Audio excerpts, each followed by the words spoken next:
Muy bien, buenos días. Los veo un poco más bronceados. Imagino que han estado tomando un poco de sol. Y siempre que estamos en estas fechas, empezamos a descansar un poco, pero también empezamos a preocuparnos qué va a ser del año. Y como iglesia siempre empezamos a trazar los motivos, empezamos a trazar lo que vamos a hacer, los proyectos, de qué manera los vamos a realizar, con qué personas, que eso siempre es lo que falta, personas para poder realizar la obra, que es bastante, que hay muchas cosas por hacer. Mientras pensaba en esto para poder compartir en esta mañana y empecé a trazar el mensaje, recién me di cuenta hoy a la mañana mientras venía a la iglesia en el auto que la última vez que estuve había hablado sobre también una construcción y vamos a hablar en esta mañana sobre una construcción y es necesario saber esto porque cada cosa que nosotros podamos planificar, que podamos armar o que querramos estirar para adelante en nuestros proyectos, tienen cosas importantes, debería tener algo muy importante que es Cristo. Recién lo decía el hermano en la oración, no hay vida, no hay camino, ¿sí? Sin Cristo, no hay verdad sin Cristo, no hay lugar hacia donde podamos ir y no hay forma de poder proyectar sin Cristo. Estudiamos este libro con la iglesia, hace un par de meses veníamos estudiando, vamos a ir allá al libro de Efesios, que vamos a estudiar en esta mañana, y empezamos a ver a la iglesia con un montón de características. El que alguna vez leyó el libro de Efesios se va a dar cuenta que tiene mucha riqueza escritural, es muy amplio, muy rico, es muy profundo.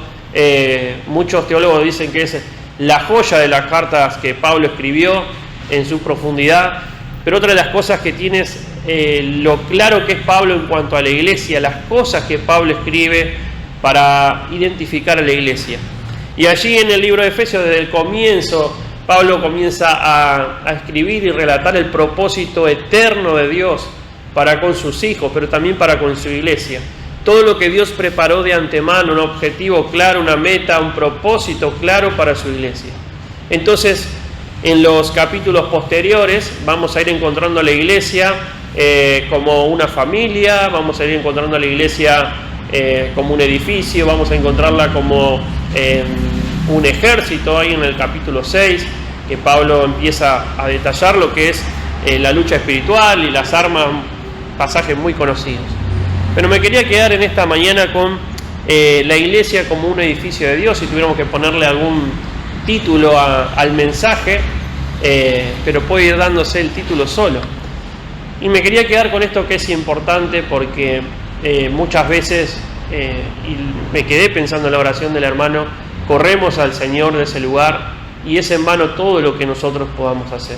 Así que vamos a leer Efesios capítulo 2, vamos desde el 19, dice así: así que ya no sois extranjeros ni advenedizos, sino conciudadanos de los santos y miembros de la familia de Dios, edificados, dice, sobre el fundamento de los apóstoles y profetas, siendo la principal piedra del ángulo Jesucristo mismo, y en quien todo el edificio, bien coordinado, va creciendo para ser un templo santo en el Señor, en quien vosotros también sois juntamente edificados para morada de Dios en el Espíritu. Así que vamos a ver en primer lugar la base de este edificio. Quiero decir algunas cosas importantes y que se ha dado en el último tiempo. Una de las tragedias, podríamos decir, de la pandemia para los creyentes no fue tanto la enfermedad, no fue tanto el contagiarse del virus, sino tiene que ver con el compromiso de los cristianos para con su iglesia. Pareciera que de algún modo, de alguna manera, algunos han interpretado que no es necesario la iglesia para ser cristiano.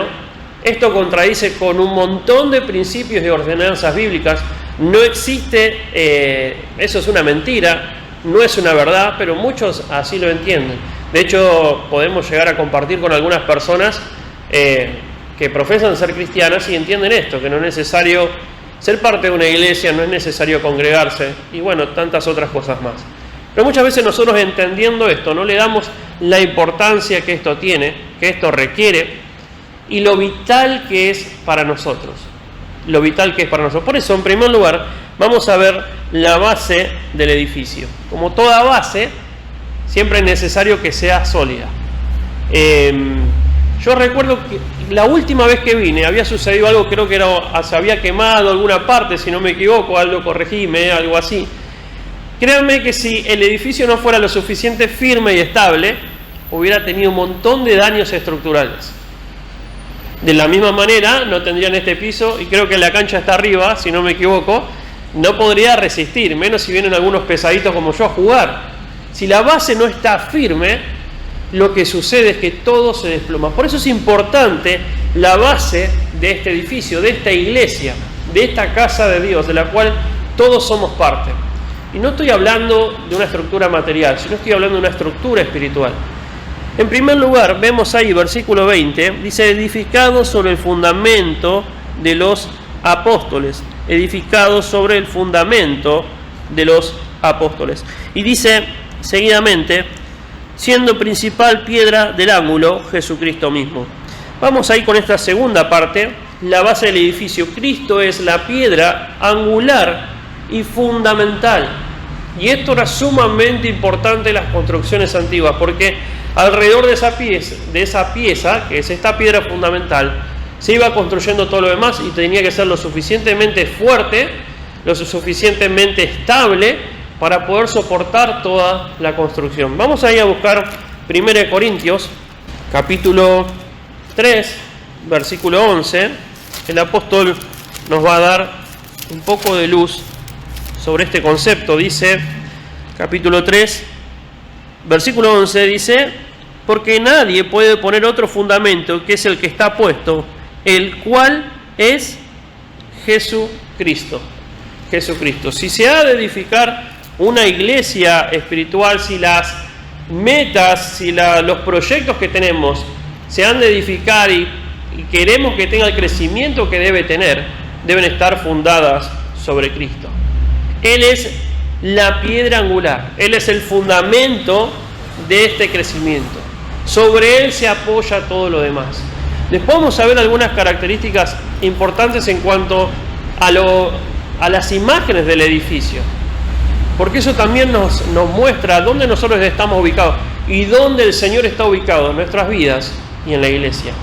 Aquí vemos que Cristo es la piedra angular y fundamental. Este edificio también descansa en Él. Mateo 16, 18. El Señor está hablando, Jesús está hablando allí con Pedro y le dice, Pedro, dice, sobre esta piedra edificaré mi iglesia y las puertas del Hades no prevalecerán contra ella. Versículo mal utilizado por la Iglesia Católica para decir que la iglesia descansa sobre Pedro. Pero el Señor le está hablando a Pedro y está diciendo que la iglesia va a descansar sobre él. Él es la piedra fundamental y angular. Por eso es necesario la lectura constante de la palabra de Dios. Porque si yo leo solamente ese versículo, pareciera decir eso. Pero luego los versículos que leímos y los que vamos a leer, nos muestra a Jesús como la piedra fundamental. Y dice que las puertas del Hades no prevalecen contra ella. No hay fuerza, no hay oposición que se oponga a Cristo. No hay ninguna capacidad que pueda ir contra el poder del Señor. Y por eso nosotros también podemos descansar en Él. Podemos confiar en Él, que Él es la piedra fundamental de la iglesia. Y cuando hablo de la iglesia, no solamente hablo de la iglesia en un modo universal, sino en una iglesia en el modo local. ¿Cuántas aflicciones, problemas tenemos como iglesia? Pasa en todos lados. Pero podemos estar confiados que esa piedra que es fundamental, porque es firme, porque es un cimiento estable, que no puede ser movida, dice Isaías, esa piedra es Jesucristo. Y en Él nos podemos apoyar y en Él podemos descansar. Pero también este edificio, que es una característica que vamos a ver más adelante, es también vertical. Nos muestra una característica de cómo es este edificio. Vamos ahí, 1 de Pedro, capítulo 2, vamos del 4. Acercándoos a Él, dice, piedra viva, desechada ciertamente por los hombres, mas para Dios escogida y preciosa. Vosotros también, como piedras vivas, sed edificados como casa espiritual, sacerdocio santo, para ofrecer sacrificios espirituales aceptables a Dios por medio de Jesucristo, por lo cual también contiene la Escritura: he aquí pongo en Sión la principal piedra del ángulo, escogida y preciosa, el que creyere en él no será avergonzado. Para vosotros pues los que creéis, él es precioso, pero para los que no creen, la piedra que los edificadores desecharon ha venido a ser la cabeza del ángulo, y piedra de tropiezo, y roca que hace caer, porque tropiezan en la palabra siendo desobedientes, a lo cual también fueron destinados. Cuando vemos ahí, esa piedra ya deja de ser esa piedra fundamental y funcional para ser la piedra, sería la joya de la construcción, lo que va allí arriba. Podríamos decir que es como una especie de pirámide, la última parte, lo que le da la verticalidad y de lo cual todo toma forma. Él es la preeminencia de todas las cosas. Él debe ocupar el primer lugar. En la iglesia, Él debe ocupar el primer lugar y los demás somos siervos. Y cada uno de nosotros debe copiar la forma. Si ustedes ven una pirámide, comienza ese triángulo arriba y todo lo demás va copiando la imagen de arriba. De la misma manera nosotros nos vamos conformando a esa imagen, nos vamos transformando cada día más parecidos a Jesucristo, y eso se logra en esa permanente comunión con Él, Él siendo el primer lugar en nuestra vida, el primer lugar de la iglesia. Y por eso es necesario en este tiempo que estamos programando y viendo qué cosas hacer, viendo si todo eso que nosotros queremos hacer glorifica al Señor, viendo si el Señor realmente ocupa el primer lugar en nuestras vidas, o todas las metas que nos hemos trazado solamente son para nuestros propios deleites. Porque hay cosas que son buenas en sí mismas, pero hay cosas que están fuera de lo que Dios quiere para nuestras vidas. Y para nosotros los creyentes quiere muchas cosas más. Y eso es algo que tenemos que tener presente. Entonces Él debe ser esa cabeza del ángulo, ese lugar especial. Él lo es, pero debe serlo también en nuestra vida. Y por eso nosotros debemos mirarlo a Él como ejemplo. Si nos miramos a nosotros mismos, bueno, seguramente vemos lo que conocemos, nuestros defectos, lo queremos tapar un poco. Pero lo más fácil y sencillo es mirar al hermano. Y encima y ahí mirar el mal ejemplo. Y enseguida mirar al otro y esperar que el otro cambie cuando yo no cambio. Pero cuando miramos al Señor, que Él es la imagen, Él es la forma a la que debemos aspirar, nos damos cuenta cuánto nos falta. Y eso debería llenarnos de humildad y de dependencia del Señor. En segundo lugar, vimos la base de este edificio. Vamos a ver el fundamento de este edificio. Dice la primera parte de los versículos que leímos anteriormente, allí en Efesios, perdón que se me fue de aquí, dice: edificado sobre el fundamento de los apóstoles y profetas. Y esto no es más que la doctrina. Ahora, me pasó a mí también, pasa muchas veces, que pareciera que la doctrina no es importante, que lo importante, bueno, es conocer los principios, y que la doctrina se vuelve pesada, y que no tenemos que hablar tanto de doctrina, sino de principios y de formas. Pero déjame decirte que si todo eso no va fundamentado sobre la doctrina, sobre lo que la palabra enseña, bueno, carece de fundamento. Y podemos buscar un montón de programas, podemos buscar un montón de formas, pero si se contradicen con las verdades divinas, no sirven.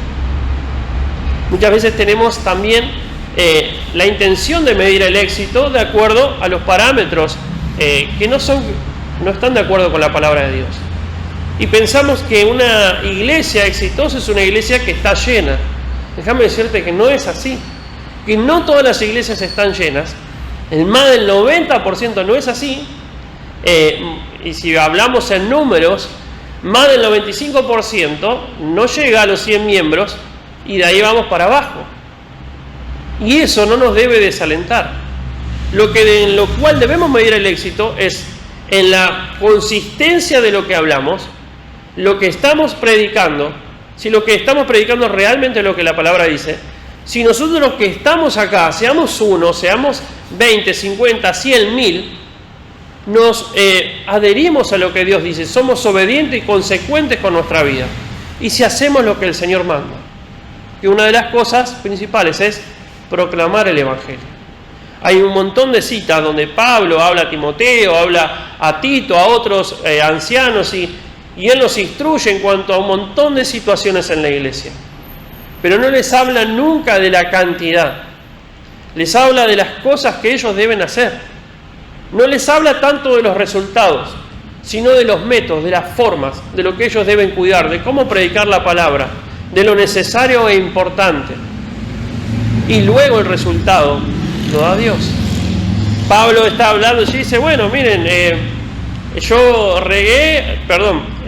sembré, Apolo regó, pero el crecimiento lo da el Señor.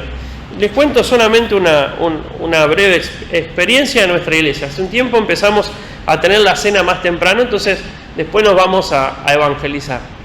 No sé, hace como 6 meses que salimos. Nadie apareció en la iglesia. Pero de golpe empezó a caer gente que pasaba por ahí, a la cual no sé cómo, nunca le habíamos dado un folleto y estaban a 2 cuadras. O sea, la gente seguramente recibió alguna vez el folleto, pero sola empezaron a venir. Y así se empezaron a añadir personas solas. Ahora, ¿qué es lo que Dios me estaba pidiendo a mí y le estaba pidiendo a nuestra iglesia? Que salga a evangelizar. Pero el crecimiento y las personas las atrae Él. Él dice allí en el libro de Hechos que Él añadía cada día a las personas que habían de ser salvas. Lo que tenía que hacer la iglesia era obedecer el mandato del Señor de predicar el Evangelio a toda criatura. Por lo tanto, es indispensable este fundamento. La doctrina de los apóstoles, ninguna desviación de estas verdades es inadmisible. Y algunas personas pueden pensar, bueno, pero la doctrina no sirve tanto para algunas cosas. Salud, hermana. La doctrina no es necesaria, necesitamos más cosas. Mirá, esto te lo cuento a modo personal, no me gusta abusar de los ejemplos, pero una vez le habíamos predicado a unos chicos. Estos chicos eran 4 chicos, vivían en una casa solos. Uno de ellos, su mamá había muerto, le había dejado una pensión que era mucho dinero y una casa que no pueden creer la casa que tenían, pero ellos vivían ahí, no iban a la escuela, se juntaban a drogarse, a cualquier cosa. Un día fuimos a la casa. Nunca vi tanta mugre dentro de una casa en mi vida. El abandono de ellos, ni siquiera se bañaban, ni iban a la escuela, no hacían nada, estaban todo el día ahí, tirados, cualquier cosa. Y no era que no tenían los recursos, todo lo contrario. Entonces un día un hermano me dice, bueno, che, ¿por qué no predicás del orden en la casa? Y yo empecé a buscar en la Biblia, ¿dónde encuentro algo del orden de la casa? Entonces empecé a leer Génesis, capítulo 1. Versículo 1. En el principio creó Dios los cielos y la tierra. Y empieza a detallar ahí el escritor de Génesis. Dice que la tierra estaba desordenada y vacía. Había un gran caos, pero Dios trajo orden. Porque Dios, a lo largo de la Biblia, encontramos que es un Dios de orden. Hay una doctrina de la cual vienen todos los demás principios. Por lo tanto, cuando las personas dicen que no alcanza, es porque realmente no estudia y no considera lo que la Biblia dice. Todo lo que allí está escrito es todo lo que necesitamos para nuestra vida. Por supuesto que hay momentos que necesitamos dirección de otras personas, para eso Dios también ha dado la capacidad. Necesitamos también médicos, porque así como necesitamos médicos para la salud física, biológica, necesitamos también muchas veces ese acompañamiento que puede dar un psicólogo o un psiquiatra en determinadas situaciones. Pero encontramos todos los recursos divinos. Y cuando vamos a la forma del edificio, está hablando ahí de un fundamento. Una de las imágenes de las que hablan algunos teólogos tiene que ver con una piedra que va en la esquina, sobre la cual se empieza a tender hacia los laterales lo que es la plomada, y se empieza a tirar para que quede todo prolijo y parejo, y sobre eso se empieza a construir. Toda la dirección de Dios, todo lo que el Señor, todas las enseñanzas fueron puestas en los hombros de los apóstoles, que fueron quienes escribieron las cartas. Y allí nombra también a profetas ahí. Y no está hablando de los profetas de la antigüedad, sino en el momento que aún no había un canon, Dios iba revelando a través de estos hombres y le iba diciendo qué es lo que quería decir. Y allí se fue anotando. Luego que tenemos el canon, todo lo que está escrito acá en la palabra de Dios, es la enseñanza que la iglesia necesita. Todo lo que la iglesia necesita para crecer y para hacer se encuentra acá. Todo lo que nosotros a nivel personal necesitamos se encuentra acá. Si queremos saber cómo tomar decisiones, se encuentra acá. Y no hay nada que se escape. Hay principios para cada una de las decisiones que tenemos que tomar, para cada uno de los pasos que tenemos que tomar. Por eso es necesario comprender la base del edificio, saber que el Señor es la base, que es la piedra principal del ángulo, que es la parte más importante, que necesita el primer lugar de la iglesia y de nuestras vidas. Saber también que tenemos todo lo que necesitamos en la palabra de Dios, la cual dice que es lámpara a mis pies y lumbrera para mi camino. Ella está ahí, es útil, le dice Pablo a Timoteo, para redarguir, para instruir en justicia. Es útil para formarnos, es útil para todo lo que necesitamos, para cada ámbito de nuestra vida. En tercer lugar, las características de este edificio. Y dijimos que había una forma que tenía que ver con esa piedra que va en el ángulo donde se empieza a tirar la plomada, donde se empieza a edificar los laterales para que quede todo bien parejito. También una piedra angular que está arriba de la construcción, que algunos lo toman como una pirámide donde todo toma forma. Pero hay otra de las características que algunos asimilan a esta construcción. Muchos arcos de las construcciones romanas se ponía una piedra en el medio, todo descansaba sobre esta piedra. Cuando querían destruir algo o tirar abajo, lo que hacían era golpear esa piedra y se venía abajo todo. De la misma manera, cuando el Señor no está ocupando el primer lugar de nuestra vida, todo lo demás se desmorona. Y el Señor mismo da un ejemplo allí hablando dice, bueno, vinieron hombres, construyeron sobre la arena y cuando vinieron las aflicciones, vinieron los problemas, toda esa casa se derrumbó porque estaba edificada sobre la arena. Y da otra característica del Señor, alguien que edificó sobre la roca. Mi pregunta esta mañana es: ¿dónde estás edificando tu vida? ¿Dónde está la prioridad de tu vida? ¿Está Él ocupando, está todo descansando tus proyectos, todos tus anhelos descansan sobre Él? Porque si no descansan sobre Él, descansan sobre la nada. Así que las características de este edificio es, en primer lugar, que es algo bien coordinado. Dice el versículo 21, en quien todo el edificio, bien coordinado, va creciendo para ser un templo santo en el Señor. Cuando vemos acá bien coordinado, se refiere al acople cuidadoso, congruente de cada pieza de una edificación. Es un acople cuidadoso y congruente de cada componente y pieza de una edificación, puesto que se trata de un edificio espiritual, de un edificio en Cristo. La iglesia es perfecta, sin mancha y no tiene ningún defecto. Y así es como Cristo la ha de presentar, dice Efesios capítulo 5, versículo 27. Seguramente vos mirás a tu alrededor y ves muchos defectos. No sé algunos si conoce de construcción o no, pero hay unos ladrillos que se llaman, yo vengo al interior, capaz que acá tiene otro nombre, pero hay unos ladrillos que se llaman vistos y vos lo agarrás, te da placer ver los ladrillos, tiene imperfección, lo ponés, se gasta menos cemento, todo.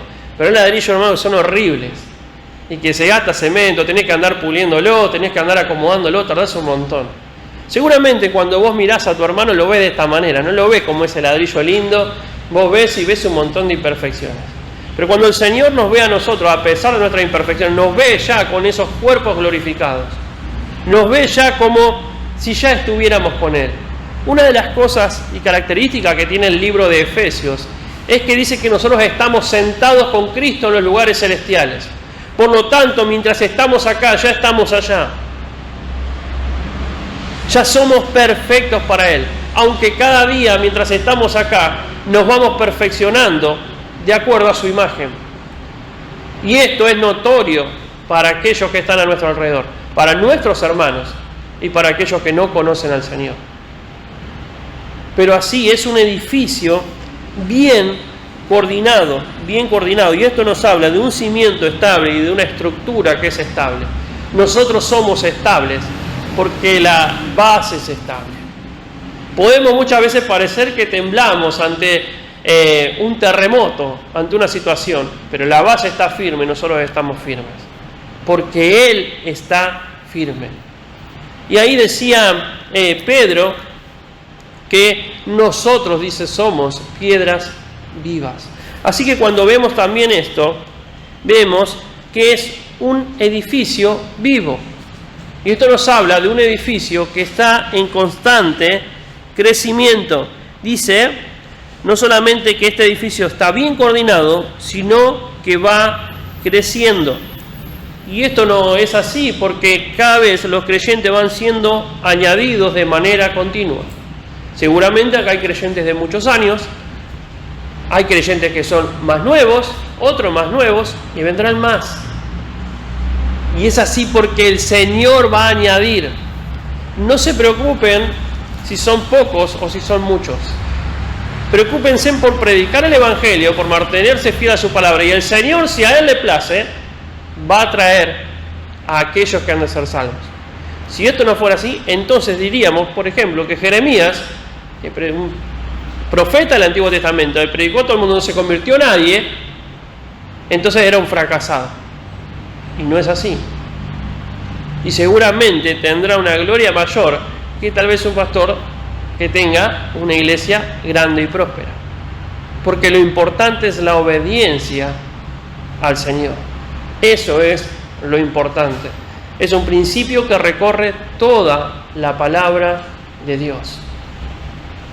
Así que este edificio que es vivo, que crece, nos muestra que los creyentes son añadidos de manera continua. Se encuentran en un estado constante de construcción. En segundo lugar, que está formado por piedras vivas. Porque, como dice Pedro ahí, somos piedras vivas, no por nosotros mismos, sino porque descansamos en la roca viva que es Cristo. Y Él, como dice Efesios, aun cuando estamos muertos en nuestros delitos y pecados, nos dio vida juntamente con Cristo. Por eso es que somos esas piedras vivas. No por un mérito propio, sino por lo que Jesucristo es y lo que Jesucristo ha hecho por nosotros como creyentes. Por lo tanto, ahora como creyentes ya no somos... por eso, fíjense en la incongruencia de una persona que dice ser creyente, pero que no quiere pertenecer a ninguna iglesia. Es como una piedra que está tirada en el medio ahí de la calle. No saben para qué está, ni qué función cumple. Pero cuando está en el lugar que debe estar, en la iglesia local, donde Dios lo ha puesto, lo ha llamado, y no solamente que lo ha salvado, sino que le ha dado dones y talentos para su servicio, cumple un papel fundamental. Y a la par de otros hermanos va creciendo.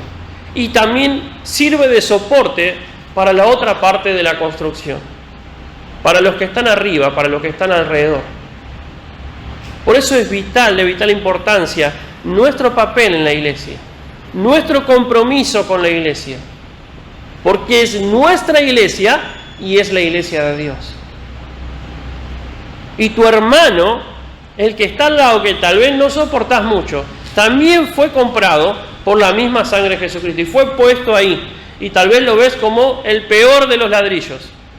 Pero para el Señor es un buen ladrillo, un buen material, que está en un constante crecimiento, así como lo está toda la iglesia, para transformarse a imagen de su Hijo Jesucristo.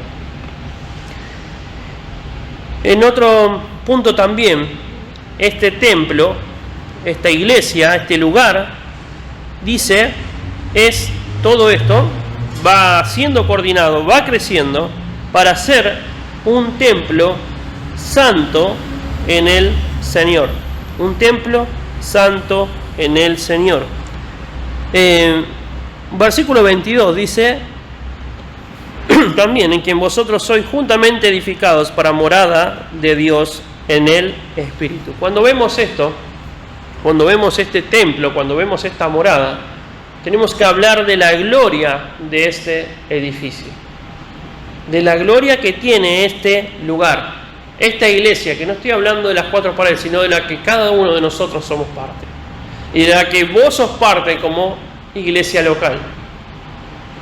Hay una gloria en este edificio, es la morada de Dios en el Espíritu, es la morada de Dios, y esto alude a una idea de un hogar permanente. Dios en el Espíritu hace su santuario terrenal en la iglesia. Él dice que hay un pasaje allí en el Nuevo Testamento, que el Señor está hablando, que dice que donde 2 o 3 están reunidos, Él está.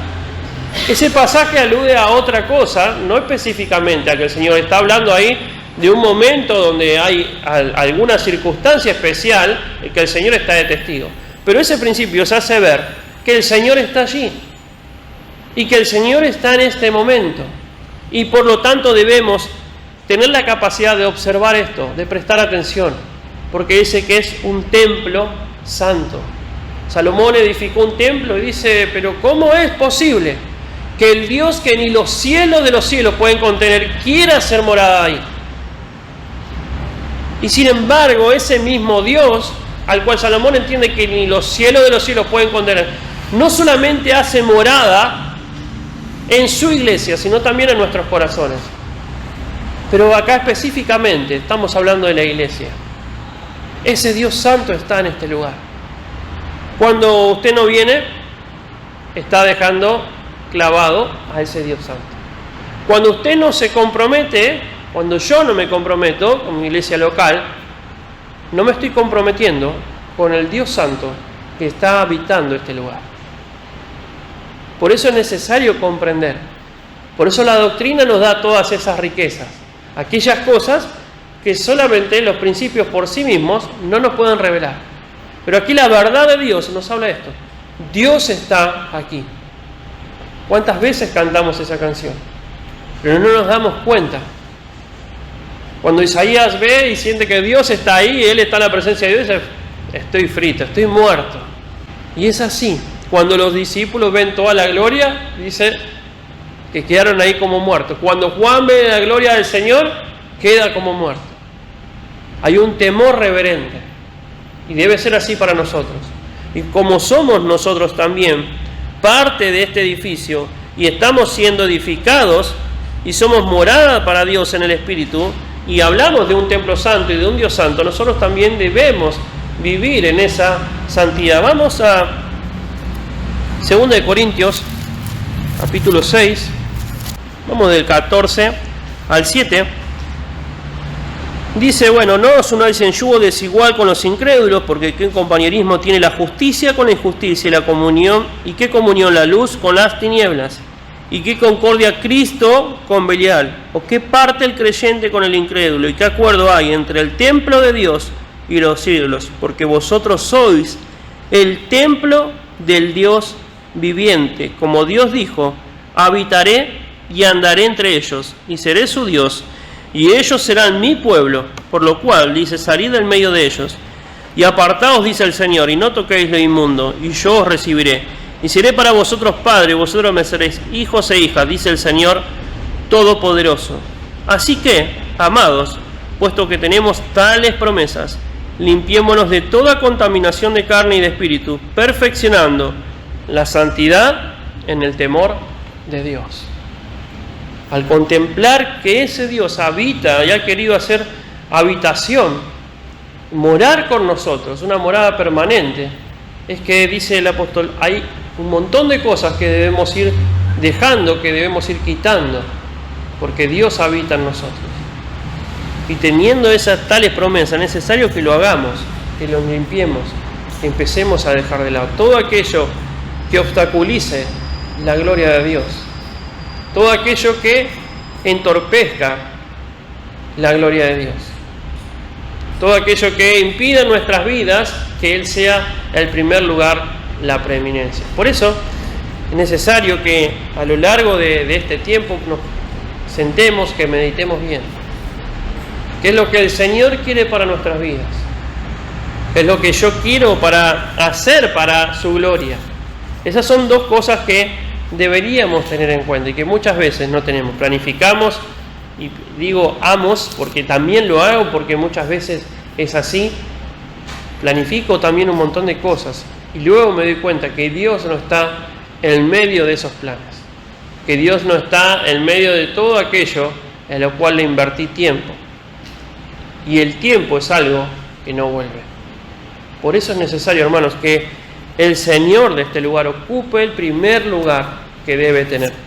Me había notado una frase de un de un teólogo hablando sobre estos versículos que estuvimos viendo, y dice: por medio de la sangre, del sufrimiento en su carne, la cruz y la muerte del Señor Jesucristo, los extranjeros se convirtieron en ciudadanos, los advenedizos se convierten en familiares, los idólatras se convierten en el templo de Dios, aquellos que están sin Cristo se vuelven uno en Cristo, los que estabais alejados son acercados y los impíos son reconciliados por Dios.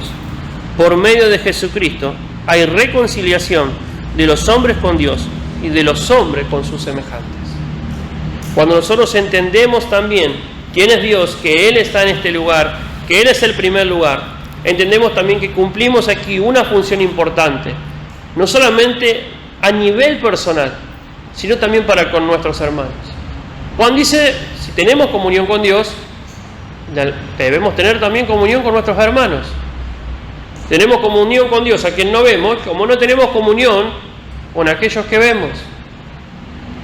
Esa comunión, ese entendimiento vertical hace que tengamos una comunión horizontal con nuestros hermanos. De otra manera es imposible. Por lo tanto, la importancia de estar acá, la importancia de poder ayudar a crecer a nuestros hermanos, de poder bendecirnos mutuamente, de poder ser de exhortación, de poder ser de fortaleza. Las múltiples opciones en las cuales Dios te puede usar para que tu hermano crezca cada día más conforme a la imagen de la semejanza de Cristo. Así que, hermanos, una vez más, muchas gracias por este tiempo. Ruego que el Señor los bendiga, que en este año puedan ver los frutos del trabajo de su esfuerzo. Pero siempre tengan presente que el primer lugar, la preeminencia de todas las cosas, las tiene el Señor. Vamos ahora.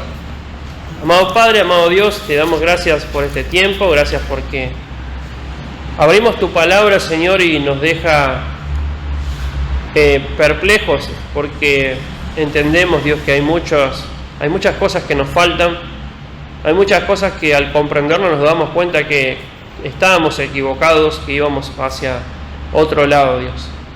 Pero rogamos y queremos, Señor, que el Señor Jesucristo, como entendimos aquí en tu palabra, Dios, pueda ser y ocupar el primer lugar de esta iglesia. Que esta iglesia pueda crecer, Señor, fundamentada en la doctrina que Jesucristo dejó a los apóstoles. Que pueda estar fundamentada en tu palabra, Señor, no en razonamientos humanos, no en filosofías humanas, sino en tu palabra, Señor, que es la fuente de toda verdad. Rogamos que tú bendigas, Señor, aquí a los ancianos, que bendigas a cada maestro de tu palabra, Dios, y los desafíes cada día, Señor, también a ocupar ese tiempo que muchas veces, Señor, a causa del trabajo, de la familia, de las preocupaciones, no tienen, Dios, pero que tú les ayudes a poder administrar para el estudio de tu palabra, sabiendo, Dios, que tienen una gran responsabilidad sobre sus hombros. Por eso te pido que los bendigas, que los asistas, que los fortalezcas, Señor. Y que también prepares, Señor, a las nuevas generaciones que han de tomar las responsabilidades de esta iglesia, Dios. Bendice a cada hermano en particular. Conoces tú cada situación. Ruego, Dios, que tu bendición esté sobre ellos, y ruego, Dios, que tú hagas que sus vidas puedan crecer y prosperar, que mutuamente se puedan edificar y estimular para el amor y las buenas obras, como dice tu palabra, y que juntos puedan, Señor, llevar la luz del Evangelio. Anímales, fortaléceles para seguir predicando, Señor, aquí en este barrio, en los demás barrios, Señor, donde están asistiendo, para que sean instrumentos, Señor, de tu verdad. Te pedimos también y rogamos que tú añadas a esta iglesia los que han de ser salvos, especialmente a aquellos vecinos que están aquí alrededor, que tal vez muchas veces escucharon el Evangelio, muchas veces recibieron un folleto, Dios, y aún no se han acercado. Bendice a cada hermano, bendice este lugar, guarda también este edificio, Señor, que es un emblema, que es un testimonio, Señor, para los que transitan por este lugar, porque cuando pasan, Señor, ven que hay un edificio que tiene un versículo bíblico, y rogamos que el poder de tu palabra, Dios, actuando a través, Señor, de ese versículo, de esa pequeña porción de tu palabra, actúe para salvación, Señor, en aquellos que pasan y se detienen un momento a leer, Dios. Gracias por este tiempo, gracias por tu palabra. Dejamos esto en tus manos, en el nombre del Señor Jesucristo. Amén. Bueno, agradecemos este tiempo que Dios nos ha concedido, a Gonzalo, y su preparación, y pensamos en este hermoso versículo que compartíamos, ya no somos extranjeros ni advenedizos, sino conciudadanos con los santos y miembros de la familia de Dios. Hermoso y enorme privilegio que tenemos nosotros, que antes éramos extranjeros, que antes éramos colados, como diríamos, pero que ahora somos miembros de la familia de Dios. Y podamos, en este año que empezamos a transitar, compartir con otros este glorioso mensaje, este transformador mensaje para las vidas.